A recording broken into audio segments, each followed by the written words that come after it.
तो कौन सी प्रॉपर्टी यहाँ से आपकी मेटल जो है वो शो नहीं करता है? इलेक्ट्रिकल कंडक्शन है, सॉनरस इन नेचर है, डलनेस है, या फिर डक्टिलिटी है? तो आंसर करेंगे सभी स्टूडेंट्स। काजल वेरी गुड, शिवानी का भी सी है।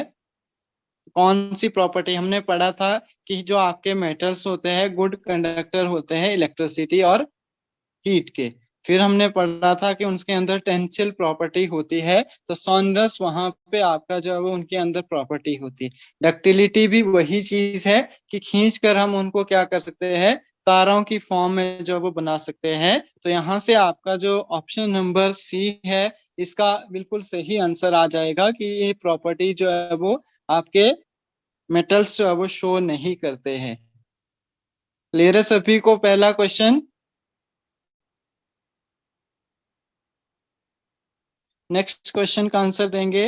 The ability of metals to be drawn into the thin wire is also known as. Ductility है, मेलेबिलिटी है, सॉनरस है, कंडक्टिविटी है।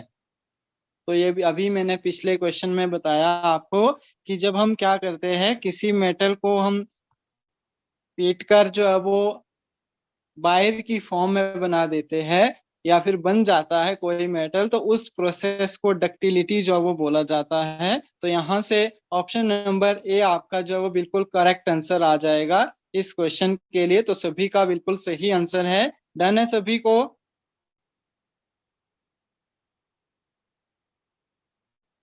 चलिए नेक्स्ट क्वेश्चन देखिए। Which one of the following metal does not react with cold water as well as hot water? Sodium है, calcium है, magnesium है and iron है आपके पास। तो आंसर करेंगे सभी। Which of the following, very good Kajal, बाकी भी जल्दी जल्दी आंसर करिए। गलत हो जाएगा, डजेंट मैटर, यहाँ पे आपका जो है वो गलत हो जाए कोई फर्क नहीं है, लेकिन एग्जाम में आपका आंसर गलत नहीं होना चाहिए। इनमें से आपके पास कैल्शियम सॉरी सोडियम है, कैल्शियम है, मैग्नीशियम है, ये हमने पढ़ा था। तो कविता का भी सही है। तो लगभग सभी स्टूडेंट्स जो है वो इसका करेक्ट आंसर दे रहे हैं। तो यहाँ से आपका ऑप्शन नंबर 4 जो आपका आयरन है बिल्कुल सही आंसर हो जाएगा कि do not react with hot water as well as cold water.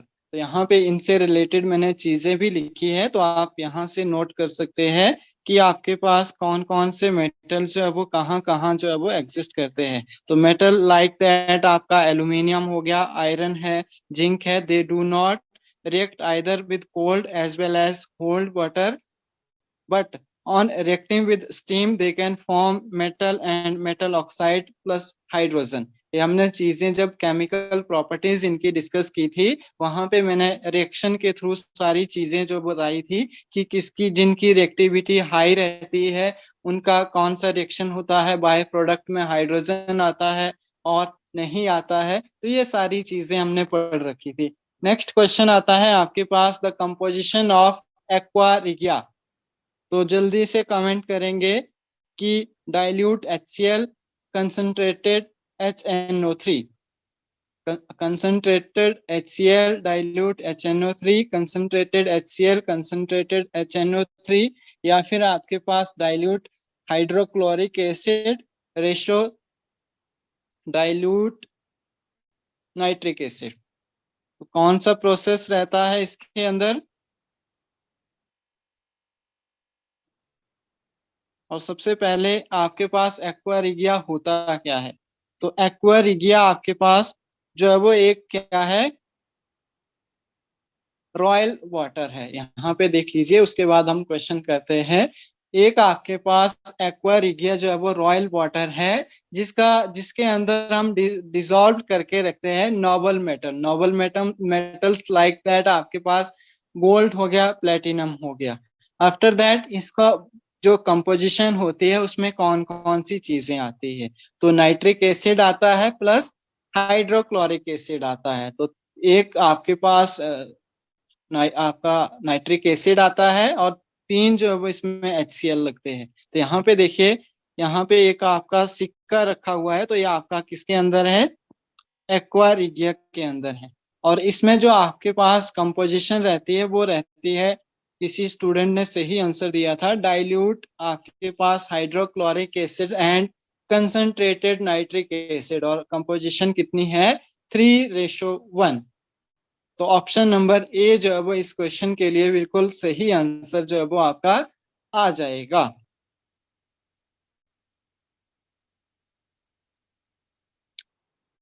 इसके बाद नेक्स्ट क्वेश्चन करते हैं।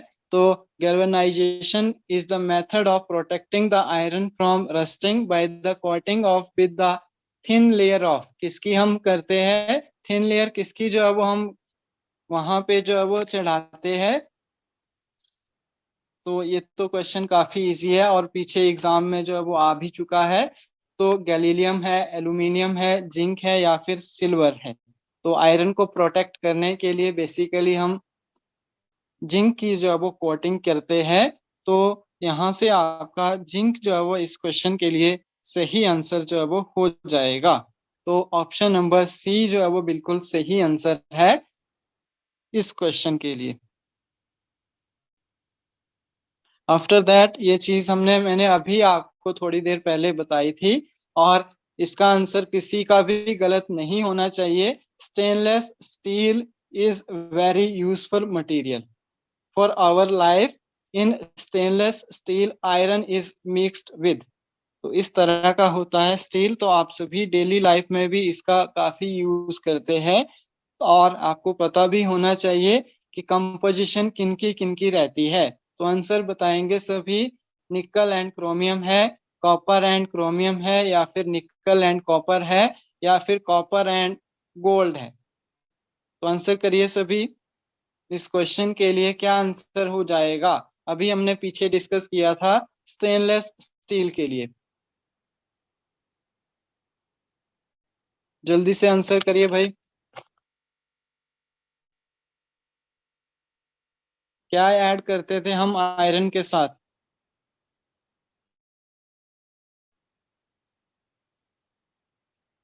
किसी को नहीं idea?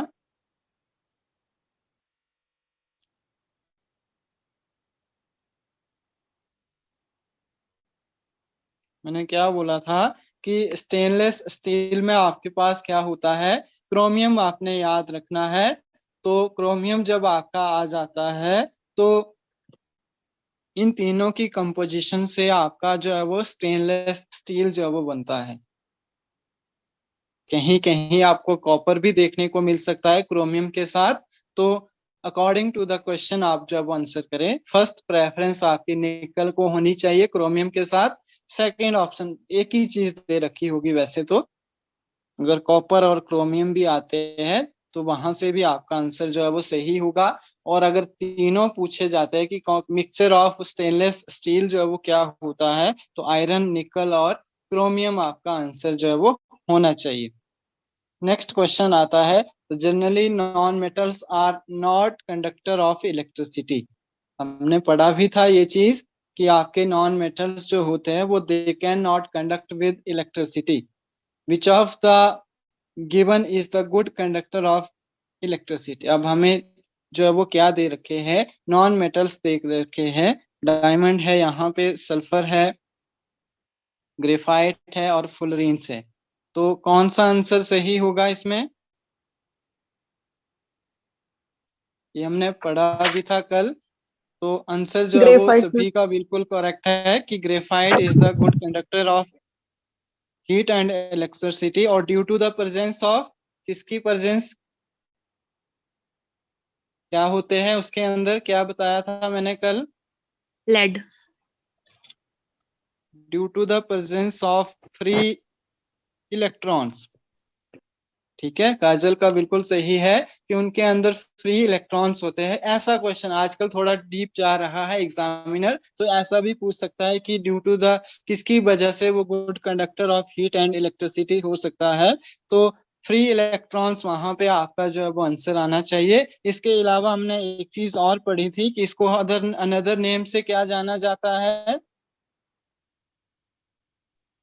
Lead pencil. Black lead. ठीक है, इसके बाद जो हमारा नेक्स्ट क्वेश्चन है, देखिए, electrical wires have a coating of an insulating material, the material is generally used.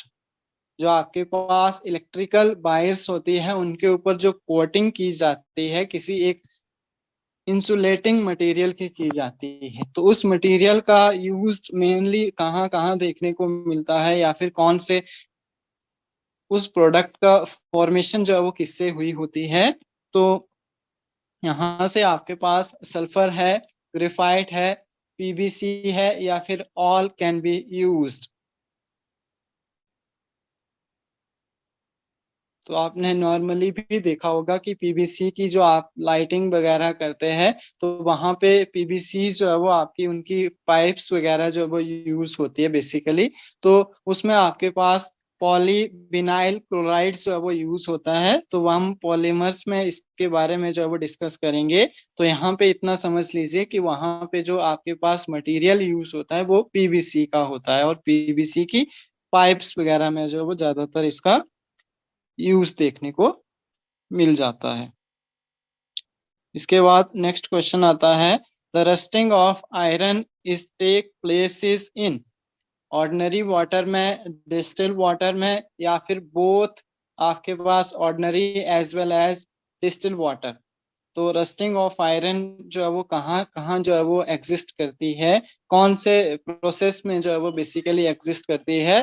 तो रस्टिंग ऑफ आयरन जो है वो ऑर्डिनरी वाटर है, डिस्टिल वाटर है। मनुपम, वेरी गुड। यहाँ से आपके पास या फिर both of ordinary as well as distil water. तो इस क्वेश्चन का जो आपके पास करेक्ट आंसर आ जाएगा, both the ordinary as well as distil water जो है वो वहां पे एग्जिस्ट करता है आपका rusting of iron. Next question काफी इंपॉर्टेंट है, यहाँ से बार बार क्वेश्चन जो वो पूछा जाता है, तो ये आपको आना चाहिए। नेक्स्ट क्वेश्चन कुछ इस तरह से आपके पास, the second most abundant metal in the earth crust. आपके सामने मैंने पिक्चर भी लगा दी है, तो इसको देख के तो एटलीस्ट आप करेक्ट आंसर ही देंगे आई होप। ऑक्सीजन है, सिलिकॉन है, एल्यूमिनियम है, आयरन है। क्वेश्चन को ध्यान से पढ़िए फिर आंसर करिए। एग्जाम में भी ऐसा करना है आपने कि आपने क्वेश्चन को ध्यान से पढ़ना है फिर आंसर करना है। दीपा बालिया करेक्ट है, बाकी सारे जो है वो गलत है। फिर से आप क्वेश्चन को ध्यान से पढ़िए।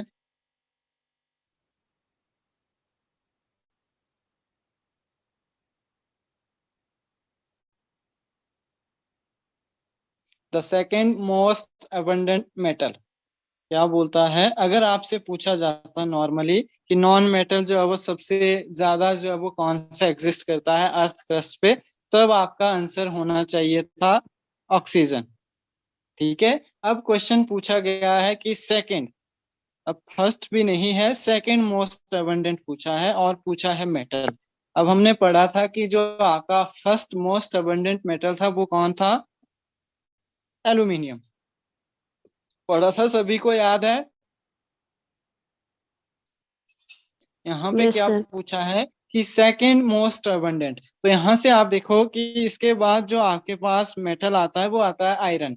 तो आयरन जो है वो सेकंड नंबर पे मेटल में देखना है, सिलिकॉन आपका मेटल नहीं है। तो आपका आंसर क्या होगा, आयरन जो है वो यहाँ से करेक्ट आंसर होगा। यहाँ पे कंफ्यूजन होती है काफी बच्चों को, तो इस चीज का आपने ध्यान रखना है कि अगर आपसे मेटल पूछा है और फर्स्ट पूछा है तो एल्यूमिनियम, और सेकंड पूछा है तो आयरन जो है वो सही आंसर आ जाएगा। डन है सभी को क्वेश्चन।